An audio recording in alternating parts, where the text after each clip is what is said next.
আপনারা দেখছেন news now, খবরের নতুন ভাষা। রাজ্য সরকারের উদ্যোগে tribal research and culture institute বা টিআরসি আয়োজিত 2 দিন ব্যাপী জাতীয় স্তরের ট্রেডিশনাল ক্রাফট মেলা কাম হজগিরি ডান্স ফেস্টিভ্যালের উদ্বোধন করলেন জনজাতি কল্যাণ দপ্তরের মন্ত্রী বিকাশ দেববর্মা।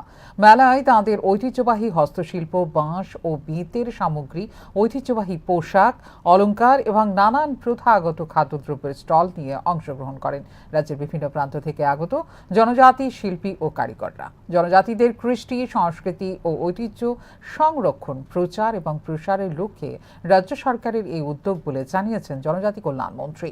এই ধরনের উদ্যোগের মাধ্যমে একদিকে যেমন জনজাতি শিল্পীদের অর্থনৈতিকভাবে স্বনির্ভর করে তোলা সম্ভব, অন্যদিকে তেমনি নতুন প্রজন্মের কাছে তুলে ধরা যায় তাদের সাংস্কৃতিক ঐতিহ্য। উৎসবের অন্যতম আকর্ষণ ছিল ঐতিহ্যবাহী হজগিরি নৃত্য পরিবেশনা, যা বিশেষভাবে মুগ্ধ করে উপস্থিত দর্শকদের।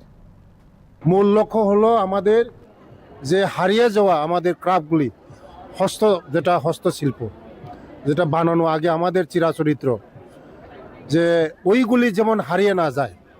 আমাদের ডিপার্টমেন্টের উদ্দেশ্য হলো আমাদের যে চিরাচরিত্র, যে আমাদের ট্রেডিশনাল, যে আমাদের হ্যান্ডিক্রাফট, যে হাতের তৈরি, এই জিনিসগুলি আমাদের এখন যে নিউ জেনারেশন, এগুলি বহুত জিনিস আমাদের হারিয়ে গিয়েছে। এটাকে আমরা সংরক্ষণ করার জন্য, আমাদের তোলার জন্য, আমাদের নিউ জেনারেশনের কাছে তোলার জন্য এটার উদ্দেশ্য, মেন উদ্দেশ্য। এবং হজাগরি ড্যান্স হবে, বিভিন্ন ট্র্যাডিশনাল আমাদের যে ট্রাইবাল ট্র্যাডিশনাল কালচার, এগুলি হবে।